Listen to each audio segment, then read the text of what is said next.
السلام علیکم ورحمۃ اللہ وبرکاتہ۔ اعوذ باللہ من الشیطان الرجیم، بسم اللہ الرحمن الرحیم،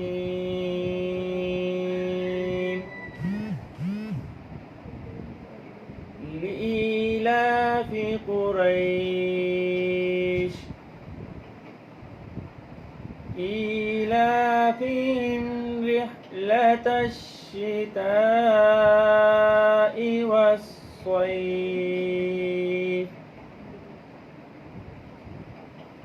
فليعبدوا رب هذا البيت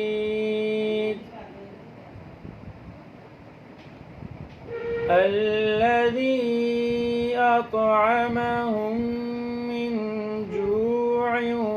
وآمنهم من خوف۔ صدق اللہ العظیم۔ سورۃ القریش کی تلاوت آپ حضرات نے سماعت فرمائی۔ سب سے پہلے اس کا ترجمہ دیکھتے ہیں۔ لإیلاف قریش، اس واسطے کے مانوس رکھا قریش کو، ایلافہم، ان کا مانوس کر دینا، رحلت الشتاء، سردی کے سفر سے، والصیف، اور گرمی کے سفر سے، فلیعبدوا، پس چاہیے کہ وہ عبادت کریں، رب ھذا البیت، اس گھر کے رب کی، الذی، وہ رب، اطعمہم، جس نے ان کو کھانا کھلایا، من جوع، بھوک میں، وآمنہم، اور ان کو امن دیا، من خوف، خوف سے۔ اس سورت کا نام سورہ قریش ہے۔ پہلی آیت کریمہ میں ہی لفظ قریش موجود ہے، لإیلاف قریش، جس سے اس کا سورت کا نام لیا گیا ہے۔ یہ سورت مکہ مکرمہ میں نازل ہوئی۔ ترتیب توقیفی کے اعتبار سے اس کو 106 نمبر سورت رکھا گیا، اللہ کے نبی صلی اللہ علیہ وسلم کے حکم کے مطابق، اور ترتیب نزولی یعنی کہ نازل ہونے کے اعتبار سے یہ سورت 29ویں نمبر پر نازل ہوئی۔ اس سے پہلے 28 سورتیں نازل ہو چکی تھیں۔ اس سورت کا ایک رکوع اور 4 آیات ہیں۔ دراصل سرزمین مکہ میدانی علاقہ نہیں ہے، پہاڑ ہی پہاڑ ہیں، وہ بھی پتھریلے، اور جو زمین ہے وہ ہموار نہیں ہے، زیادہ تر زمین بھی پتھریلی ہی ہے۔ وہاں کھیت کاشت نہیں ہو سکتے تھے، اور وہ دور کے جب نبی اکرم صلی اللہ علیہ وسلم اس دنیا میں تشریف لائے تو وہ صنعتی دور بھی نہیں تھا، اس لیے وہاں کے لوگوں کا ذریعہ معاش و خوراک تجارت تھا، تجارت کیا کرتے تھے۔ وہ اپنی اپنی بساط اور طاقت کے مطابق وہ لوگ مختلف علاقوں میں جا کر تجارت کرتے تھے، اس لیے وہ عموماً سال میں 2 سفر کیا کرتے تھے۔ ایک سفر یمن کا سردیوں میں، کیونکہ یمن کا علاقہ گرم تھا اس لیے، اور دوسرا سفر شام کا گرمیوں میں، کیونکہ شام کا علاقہ ٹھنڈا علاقہ سمجھا جاتا تھا۔ مکہ مکرمہ سے شام تک پہنچنے میں ان کو 2 ماہ لگتے، تقریباً 2 ماہ رہتے، اپنا ساز و سامان بیچتے، وہاں سے چیزیں خریدتے اور پھر واپس آ جاتے۔ قریش مکہ نے جب نبی کریم صلی اللہ علیہ وسلم کی معراج شریف کا انکار کیا کہ آپ صلی اللہ علیہ وسلم کچھ ہی لمحات کے اندر معراج پر تشریف لے گئے اور سارے واقعات پیش آئے، اس کی ایک بڑی وجہ یہ بھی تھی کہ وہ لوگ حیران تھے کہ ہم کئی مہینوں میں شام اور یمن تک سفر کرتے ہیں، اور اللہ کے نبی چند منٹوں میں آسمان سے اور آسمان سے بالا تر اللہ تعالیٰ کے پاک سے بھی ہو کر آ گئے۔ یہ بات ان کو ہضم نہیں ہوتی تھی، اس وجہ سے بھی وہ اس بات کا انکار کرتے تھے۔ بہرحال یہ لوگ جب سفر پر جاتے تو سارے کے سارے لوگ ان کا بڑا احترام کرتے تھے۔ اس احترام کی وجہ کعبۃ اللہ، اللہ تعالیٰ کا کعبہ تھا، کہ یہ لوگ مکہ مکرمہ کے رہنے والے ہیں، کعبۃ اللہ کے پڑوسی ہیں، کیونکہ کعبۃ اللہ کا احترام صرف عرب والے ہی نہیں بلکہ دوسرے لوگ بھی کرتے تھے. لوگ ان کی بڑی خدمت کرتے، روٹی ان کو مفت دیتے، بسترے مفت دیتے، رہائش مفت دیتے، مکہ مکرمہ کی چیزیں برکت والی سمجھ کر خرید بھی لیتے، چاہے وہ مہنگی بھی ہوں تب بھی خرید لیتے. اپنی چیزیں ان کو سستی سستی دے دیتے کہ یہ خادمین کعبہ ہیں، کہ کعبۃ اللہ کے خدام ہیں یہ حضرات. عام قافلے والے لوگوں کو عام طور پر ڈاکو لوٹ لیتے ہیں، لیکن کعبۃ اللہ کے لوگوں کو، مکہ مکرمہ کے لوگوں کو ڈاکو بھی کچھ نہیں کہتے تھے. ان کو پتہ ہوتا تھا یہ قافلہ کعبۃ اللہ سے آیا ہے. اللہ کے کعبے کا اتنا احترام کرتے تھے وہ لوگ. لیکن ان لوگوں کو سفر میں اطمینان نصیب ہوتا تھا، کیونکہ اس طرح جب یہ لوگ یمن جاتے تو راستے میں لوگ ان کی بڑی قدر کرتے، ان کو چیزیں دیتے، کھانے پینے کو دیتے، رہائش دیتے، مہمان نوازی کرتے. بلکہ بعض لوگ تو ان کو چیزیں مفت بھی دے دیا کرتے تھے کہ تم کعبۃ اللہ کے خادم ہو، تمہیں اللہ تعالیٰ نے بڑا نوازا ہے. گویا ان کو کعبۃ اللہ کی برکت سے جسمانی طور پر بھی فائدہ ہوتا اور مالی طور پر بھی. اچھے اور برے مال کیا ہوتا ہے، یہ فرق یہاں جاننا ضروری ہے. کہ ہم سمجھتے ہیں کہ صرف مال آ جائے یہی اچھا ہوتا ہے. کیا مال ہی سب کچھ ہوتا ہے؟ کیا پیسہ ہی سب کچھ ہے؟ کیا دولت ہی ہر چیز ہوتی ہے؟ کیا دولت سے انسان ساری خوشیاں خرید سکتا ہے؟ انسان جو چاہتا ہے وہ دولت سے مل بھی جاتا ہے. تو اللہ تعالیٰ کہ یہ لوگ جو کعبۃ اللہ والے تھے، یہ اللہ تعالیٰ کے گھر کی حفاظت کرنے والے تھے. اللہ کے گھر کی وجہ سے ان کی اتنی عزت ہوتی تھی کیونکہ یہ لوگ اللہ کے گھر کو آباد رکھتے تھے. اللہ تعالیٰ جب کسی پر انعام کرتا ہے تو اللہ تعالیٰ کا شکر ادا کرنا واجب ہو جاتا ہے. دیکھیں اللہ تعالیٰ نے آپ کو مال دیا، حت الوسع مال دیا تو آپ پر زکوٰۃ فرض ہو جاتی ہے. یہ بھی ایک شکر ادا کرنے کا طریقہ ہے. اللہ نے آپ کو اور نعمتیں دی ہیں، اتنی زیادہ نعمتیں دی ہیں، طرح طرح کی نعمتیں دی ہیں. آپ اللہ کا شکر ادا کرتے رہیں چلتے پھرتے ہوئے. کبھی کیا نہیں کرتے نا، ہم انسان ہیں، غافل ہے، بھول جاتے ہیں. دنیا میں آ کر دنیاوی کاموں میں لگ جاتے ہیں اور یہ سوچتے ہیں کہ یہ میرا اپنا کمایا ہوا ہے، حالانکہ وہ سارا اللہ نے دیا ہوا ہے. بہرحال اللہ تعالیٰ کے انعامات کی قدر کریں، اللہ تعالیٰ کی عبادت کریں، اللہ تعالیٰ کے احکامات کو مانیں، اللہ تعالیٰ کے نے جو مال دیا اس پر اللہ تعالیٰ کا شکر ادا کریں. ایک بات یاد رکھیں کہ اگر اللہ تعالیٰ نے آپ کو پہلے مال نہیں دیا تھا اور آپ نمازیں پڑھتے تھے، روزے رکھتے تھے، اللہ سے گڑ گڑا کر دعائیں کرتے تھے، اور اب اللہ نے آپ کو مال دے دیا تو آپ نے نماز بھی چھوڑ دی، زکوٰۃ بھی چھوڑ دی، غریب لوگوں کی مدد کرنا بھی چھوڑ دی، تو یہ مال آپ کے لیے فائدہ نہیں بلکہ نقصان دہ مال ہے. سوچیں اس بارے میں. ہاں اگر اللہ نے آپ کو مال دیا پھر بھی آپ نماز پڑھتے ہیں، پھر بھی آپ روزہ رکھتے ہیں، پھر بھی آپ زکوٰۃ دیتے ہیں، پھر بھی آپ اللہ تعالیٰ کی یاد سے غافل نہیں ہوتے، اللہ تعالیٰ کے حقوق پورے کرتے ہیں، تو پھر اللہ تعالیٰ آپ سے دنیا میں بھی راضی ہیں اور آخرت میں بھی آپ کے لیے بہت بڑا اجر ہے. اس لیے اگر اللہ سے دعا مانگیں مال حاصل کرنے کے طریقے اپنائیں تو ساتھ اللہ تعالیٰ کا شکر بھی ادا کریں. اللہ تعالیٰ سے یہ دعا بھی کریں کہ اللہ تعالیٰ آپ کو اس مال کو صحیح استعمال کرنے کی توفیق دے. اس مال کی وجہ سے اللہ تعالیٰ آپ کو دنیا میں اتنا مصروف نہ کر دے کہ آپ آخرت کو بھول جائیں، اللہ تعالیٰ سے غافل نہ کر دے. اس طرح کا مال مردار مال کہا گیا ہے. مال اصل میں بری چیز نہیں ہے. جو مال کو برا کہتے ہیں صوفیاء کرام یا مال سے پناہ مانگتے ہیں، وہ اس لیے کہ مال انسان کو دنیاوی چیزوں میں لگا دیتا ہے اور آخرت سے بالکل غافل کر دیتا ہے. اس لیے حج رکن اسلام ہے، وہ مال پر موقوف ہے. اگر آپ کو شوق ہے کہ آپ حج کریں تو آپ اللہ تعالیٰ سے مال مانگیں کہ اللہ مجھے پیسے دے دے زیادہ سے زیادہ تاکہ میں اللہ کی طرح گھر دیکھ سکوں، میں حج کر سکوں. تو یہ مال تو بڑا اچھا مال ہے کہ اللہ نے آپ کو پیسے دیے اور آپ اللہ کا گھر دیکھ رہے ہیں. اس سے اچھا مال تو کوئی بھی نہیں.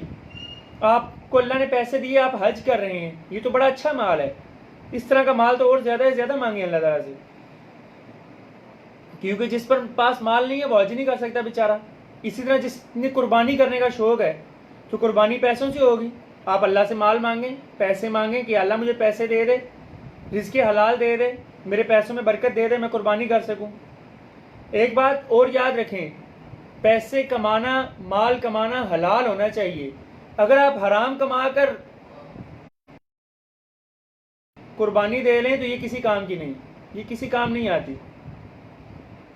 وہ میں نے ایک جملہ پڑھا تھا، اچھا جملہ تھا، مجھے تو اچھا لگا، کہ لوگ حرام کما کر کعبۃ اللہ کا چکر کاٹتے ہیں، کعبہ خود اس چکر میں پڑ جاتا ہے کہ یہ لوگ کس چکر میں ہیں، یعنی کہ لوگوں کو دیے ہوئے چکر کعبۃ اللہ کے چکروں سے ختم نہیں ہوتے۔ کہ اگر آپ نے لوگوں سے فراڈ کیا ہے، لوگوں کو دھوکہ دیا ہے، حرام مال کما رہے ہیں آپ، تو حرام مال سے اللہ کے گھر کا طواف کر رہے ہیں، تو وہ آپ کو ثواب نہیں ہوگا، الٹا گناہ ہو سکتا ہے۔ کہ آپ نے غلط مال لیا، لوگوں کا حق لیا، حرام مال کما رہے ہیں۔ حرام مال تو حدیث پاک کا مفہوم ہے کہ اگر آپ ایک دفعہ حرام کا لقمہ آپ کے گھر یا آپ کے پیٹ میں چلا جائے تو 40 دن تک آپ کی عبادت قبول نہیں ہوتی، دعائیں قبول ہونا ختم ہو جاتی ہیں۔ اس لیے دعا قبول ہونے کے لیے سب سے پہلی شرط یہ ہے کہ اپنے مال کو حلال رکھیں۔ اور مال حلال ہونے کی ایک اور صورت میں آپ کو بتا دیتا ہوں، آپ کو یقین بھی ہونے لگ پڑے گا، کہ آپ کا مال اگر صحیح رستے میں خرچ ہو رہا ہے، اللہ کے دیے ہوئے کاموں میں خرچ ہو رہا ہے، اور آپ کے مال کھانے کی وجہ سے آپ کو کوئی پریشانی نہیں، آپ کا دل سکون میں ہے، آپ کا دل عبادت میں لگتا ہے، تو آپ سمجھ لیں کہ آپ کا مال حلال ہے۔ اور اگر آپ مال کھا رہے ہیں، آپ کا دل عبادت میں نہیں لگ رہا، آپ کا دل عبادت سے غافل ہو گیا ہے، تو آپ اپنے مال کے بارے میں ضرور سوچیں کہ خدا نہ خواستہ کہیں غلطی تو نہیں ہو رہی ہم سے، کہیں غفلت میں، پریشانی میں ہم بھول تو نہیں بیٹھے، کہیں ہم نے مال غلط طریقے سے تو نہیں لے لیا، کہیں کسی کا حق تو نہیں کاٹ لیا ہم نے۔ اس لیے مال لینا غلط بات نہیں ہے، مال مانگنا غلط نہیں ہے، پیسے لینا غلط نہیں ہے، پیسوں کا استعمال، پیسوں کو صحیح راہ راست پر لگانا، پیسوں کی وجہ سے اللہ کی یاد سے غافل نہ ہو جانا، یہ اصل کمال ہے۔ اللہ تعالیٰ یہی تجارت کو اللہ نے اس صورت میں بیان کیا کہ قریش والے کیسے تجارت کیا کرتے تھے۔ اللہ تعالیٰ فرماتے ہیں لِإِيلَافِ قریش، ایلاف کا مطلب ہوتا ہے مانوس کرنا، محبت ڈالنا۔ تو اس کا معنی کیا ہے کہ اس واسطے کے مانوس کر رکھا ہے قریش کو، یعنی کہ تجارت کے لیے جہاں بھی جاتے تھے نا قریش، تو اللہ تعالیٰ نے لوگوں کے دلوں میں ان کی محبت ڈال دی تھی، سارے کے سارے لوگ ان سے محبت کرتے تھے، پھر لوگ ان کی عزت کرتے تھے، ان کا ادب و احترام کرتے تھے۔ ان کو قریش کیوں کہا جاتا ہے؟ اس کی مختلف وجہ ہیں۔ ایک وجہ یہ ہے کہ یہ تجارت کرتے تھے، تو تجارت کرنے والے لوگ جمع ہوتے ہیں، تو جمع کرنے کا مطلب قریش کا مطلب ہے جمع کرنا، اس لیے بھی ان کو قریشی کہا گیا یا قریش کہا گیا۔ ایک اور روایت بھی ہے کہ یہ ہے سب سے بڑی مچھلی کو قریش کہا جاتا ہے، اس لیے ان کو بھی قریش کہا جانے لگا، بڑی بہادر مچھلی ہے، یہ بہادر لوگ تھے۔ اور ایک اور یہ ہے کہ نظر بن کنانا بڑا بہادر آدمی تھا، اس کو قریش کا لقب دیا گیا، تو اس وجہ سے ان کو قریش، اسی کی نسل سے تھے تو ان کو قریش کہا جانے لگا۔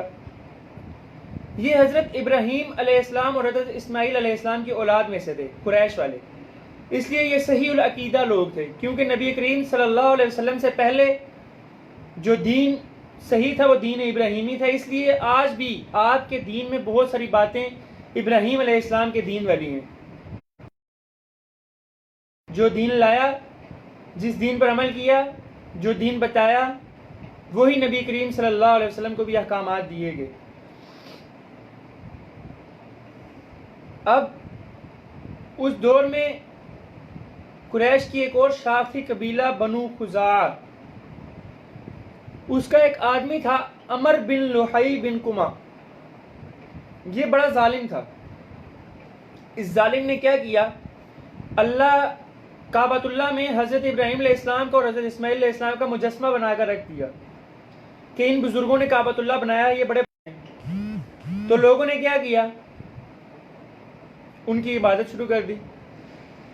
یہ آدمی بڑا فراڈیا تھا۔ بخاری شریف کی روایت میں ہے کہ عمر بن لحی نے ایک کنڈی والی راکھی رکھی ہوئی تھی، کمر کے پیچھے تھیلا رکھا ہوتا تھا، لوگ طواف کرتے تھے، یہ دیکھتا جس کا کمبل چادر اچھی ہوتی، کنڈی کے ذریعے اس کے کندھے سے وہ اتار لیتا تھا۔ اگر کسی کو علم ہو جاتا تو کہتا غلطی لگ گئی، اور اگر لوگ طواف کرتے وقت مخلوق کی طرف دھیان نہیں دیتے تھے بیچارے، وہ آسان اس طور پہ تھا کہ پہلے جب لوگ حج عمرہ کرنے جایا کرتے تھے نا، تو کعبہ کے ارد گرد بہت کم لوگ ہوتے تھے، اکثر لوگ آرام سے حجر اسود کو بوسہ دے لیتے تھے، کعبۃ اللہ کو چھو لیتے تھے، بڑے قریب سے طواف کر لیتے تھے۔ اب تو اللہ تعالیٰ نے بہت سارے لوگوں کو مال دے دیا، بہت سارے لوگ بڑی دور دور سے سفر کر کے آتے ہیں اور بڑا زیادہ رش ہوتا ہے۔ دعا کریں رمضان کی بابرکت گھڑیوں میں کہ اللہ تعالیٰ کعبۃ اللہ کی رونقیں دوبارہ بحال کر دے۔ اس چھوٹے سے وائرس نے جہاں دنیا کو متاثر کیا ہے وہاں کعبۃ اللہ کی رونقیں بھی ماند پڑ گئی ہیں۔ بڑا ہی افسوس کے ساتھ یہ کہنا پڑتا ہے کہ اللہ کا گھر زائرین کے لیے، لوگوں کے لیے، عبادت کرنے والوں کے لیے بند کر دیا گیا ہے۔ چنداں لوگ، انگلیوں پہ گننے والے لوگ، چند لوگ جو طواف کر سکتے ہیں، جو نماز پڑھ سکتے ہیں، اس کے علاوہ عام لوگوں کو طواف کرنے سے بھی روک دیا گیا ہے۔ تو اللہ تعالیٰ سے دعا کریں کہ یا اللہ اس رمضان کی برکت سے، اس قرآن کی برکت سے کعبۃ اللہ کا طواف دوبارہ بحال کر دے، تمام لوگوں کو دوبارہ حج اور عمرے کی اجازت مل جائے۔ اللہ کے گھر کی رونقیں بحال ہوں گی تو دنیا کا نظام خود بخود بحال ہو جائے گا۔ اللہ کے گھر سے لوگ بڑے اداس ہیں، بڑے ہی لوگ چاہنے والے، جو اللہ کے نبی صلی اللہ علیہ وسلم کے دربار میں حاضری دینا چاہتے ہیں، لیکن اس وائرس نے ان کو پریشان کر رکھا ہے، مشکل میں ڈال رکھا ہے۔ تو دعا کریں کہ اللہ تعالیٰ کعبۃ اللہ کی رونقیں، مدینہ منورہ کی رونقیں، آپ صلی اللہ علیہ وسلم کے روضہ مبارک کی رونقیں اور ساری کی ساری مسجدوں کی رونقیں واپس آباد کر دیں۔ مسلمانوں کے گھرانوں میں، علاقوں میں، پوری دنیا میں سکون دیں۔ یہ سب اللہ تعالیٰ کی قدرت سے ہی ہوگا، جب تک اللہ تعالیٰ نہ چاہے کچھ بھی نہیں ہو سکتا۔ بہرحال عمر بن لوہی کی بات کر رہا تھا میں کہ اس نے حضرت ابراہیم علیہ السلام اور حضرت اسماعیل علیہ السلام کے مجسمے رکھ دیے تو لوگوں نے ان کی بھی عبادت کرنا شروع کر دی۔ اسی طرح حضرت عیسیٰ علیہ السلام اور حضرت مریم علیہ السلام کا بھی لٹکا دیا مجسمہ بنا کر، اور جو مرد والا مجسمہ تھا وہ بھی نہیں مرد والا ہوتا تھا، اور جو عورت والا ہوتا تھا وہ عورت والا ہوتا تھا۔ بہرحال اللہ تعالیٰ فرماتے ہیں لِإِيلَافِ قریش، اس لیے کہ مانوس رکھا قریش کو، ایلافہم ان کا مانوس کر دینا، کب؟ رحلۃ الشتاء والصیف، سردی کے سفر سے اور گرمی کے سفر سے۔ میں نے آپ کو شروع میں بتایا کہ سردیوں میں وہ یمن کا سفر کرتے تھے کیونکہ یمن کا علاقہ گرم تھا، گرمیوں میں وہ شام کا سفر کرتے تھے کیونکہ شام کے علاقے میں نسبتاً ٹھنڈا علاقہ تھا۔ ان دو سفروں میں وہ سال بھر کی روزی کما لاتے تھے اپنے گزارے کے لیے۔ ان کا گھر، اناج، کپڑے، کھانے پینے کی ضرورت وغیرہ بھرے ہوتے تھے اور وہ پورے ہو جاتے تھے۔ پھر وہ کیا کرتے تھے؟ پھر اللہ کیا کہتے ہیں، جب وہ یہ سفر کر لیتے ہیں، جب وہ عبادت کر لیتے ہیں تو پھر ان کو کیا کرنا چاہیے؟ پھر اللہ تعالیٰ کہہ رہے ہیں فَلْيَعْبُدُوا، بس ان کو چاہیے کہ وہ عبادت کریں۔ کیوں؟ اب انہوں نے روزی کما لی ہے، اب انہوں نے تجارت کر لی ہے، اب ان کو کیا چاہیے کہ وہ عبادت کریں رب ھذا البیت، اس گھر کے رب کی کہ جس نے برکت دی، جس کے وسیلے سے سب کچھ ملا، جس نے بتوں کی عبادت کو ختم کر دیا اور اللہ تعالیٰ کی عبادت کی تو اللہ تعالیٰ نے آپ کے مال میں برکت ڈال دی، لوگوں کے دلوں میں آپ کی محبت ڈال دی اور لوگوں کے دلوں میں آپ کے لیے الفت پیدا فرما دی۔ یہ سب کچھ اللہ تعالیٰ کے فضل سے ہوا۔ ایک مسئلہ، ایک اعتراض ہے، وہ اعتراض اور ایک مسئلہ یہاں بتانا ضروری ہے۔ کعبۃ اللہ کا ذکر آیا، بیت کا، ھذا البیت، اللہ کے گھر کا، تو اس لیے میں نے آپ کو پہلے بتایا تھا کہ ایک پنڈت گزرا ہے، دیانت سرسوتی، بڑا منہ پھٹ تھا، اس نے قرآن پاک پر بہت سارے اعتراضات کیے ہیں۔ اس نے ایک یہ بھی اعتراض کیا ہے کہ ہم بتوں کی پوجا کرتے ہیں تو تم کہتے ہو کہ پتھر کی عبادت کر رہے ہو، تو یہ جو کعبۃ اللہ ہے یہ بھی تو پتھر ہے، تم بھی تو پتھر کی عبادت کرتے ہو۔ عام لوگوں کو یہ بات بتائی جائے تو وہ کہتے ہیں وہ کتنا بڑا اعتراض کر دیا اس نے، بڑی بات ہے، اس نے کیا بات کی ہے، واقعی یہ بات صحیح ہے۔ اللہ تعالیٰ نے اہل علم کو جو علم دیا تھا، بہت بڑے عالم دین لوگ گزرے ہیں۔ حجت الاسلام حضرت مولانا قاسم نانوتوی رحمۃ اللہ علیہ، بہت بڑے بزرگ گزرے ہیں، فرماتے ہیں علماء دیوبند کے اولین لوگوں میں سے ہیں، بلکہ بالکل شروع والے لوگ یہی تھے۔ انہوں نے اس کا جواب دیا، وہ فرماتے ہیں کہ اپنی کتاب قبلہ نما میں انہوں نے اس کا جواب دیا، فرماتے ہیں کہ کعبہ ہمارا مسجود لہو نہیں ہے بلکہ مسجود علیہ ہے۔ مسجود لہو اور مسجود علیہ کیا مطلب؟ کہ ہم کعبہ کی طرف رخ کر کے سجدہ کرتے ہیں ہم کعبہ کو سجدہ نہیں کرتے ہیں، کعبہ کی طرف رخ کر کے اس لیے سجدہ کر کے ہیں کہ ہمیں اللہ نے حکم دیا ہے۔ اصل مقصد کعبہ کو سجدہ کرنا نہیں ہے، اصل مقصد اللہ کو سجدہ کرنا ہے، تو ہم اللہ تعالیٰ کو سجدہ کرتے ہیں۔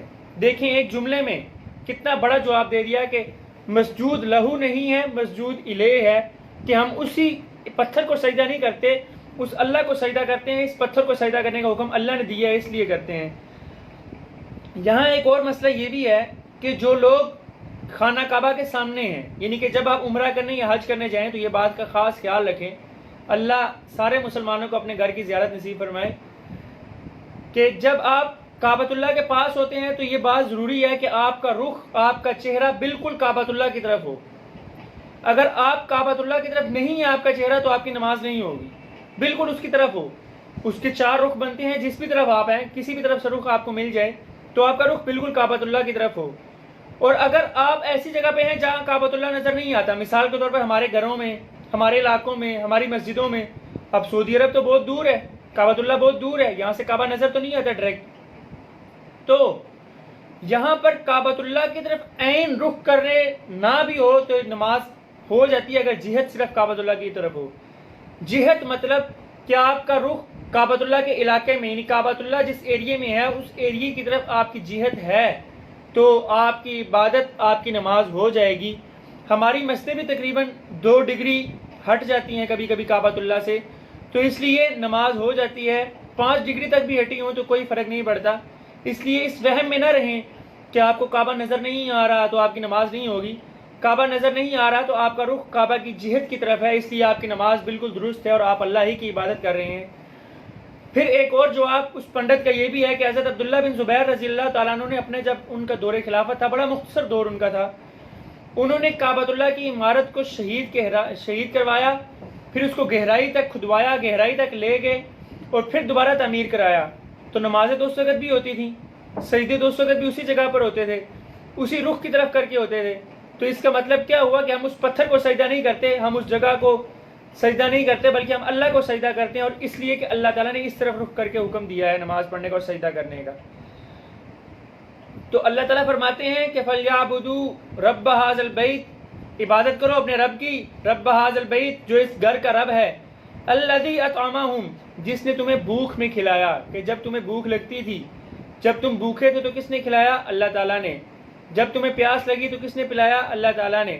وَآمَنَهُم مِّن خَوْفٍ، اور تمہیں امن دیا خوف سے۔ میں نے پیچھے ذکر کیا نا کہ قافلوں کو چور، ڈاکو، لٹیرے لوٹ لیتے تھے، لیکن جو لوگ کعبۃ اللہ کے متولی تھے، جو لوگ قریش والے تھے، جو لوگ خانہ کعبہ میں یا مکہ مکرمہ میں رہتے تھے، اس قافلوں کو بھی اللہ تعالیٰ نے امن میں رکھا، ان قافلوں کو چوروں اور ڈاکوؤں سے امن مل جاتا تھا۔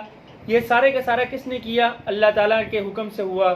آج بھی دیکھیں حج میں کتنا رش ہوتا ہے، عمرے میں کتنے لوگ ہوتے ہیں، لیکن وہ لوگ آپس میں لڑائی جھگڑا نہیں کرتے، آپس میں محبت کے ساتھ رہتے ہیں، اور اگر کوئی خدا نخواستہ زیادتی کرے تو لوگ اسے کہتے ہیں نہ زیادتی نہ کریں، یہ حرم ہے، حرم کے اندر تو ایک چڑیا کا شکار کرنا بھی حرام ہے، اور آپ لڑائی جھگڑا کر رہے ہیں، لڑائی جھگڑا تو بہت بری چیز ہے۔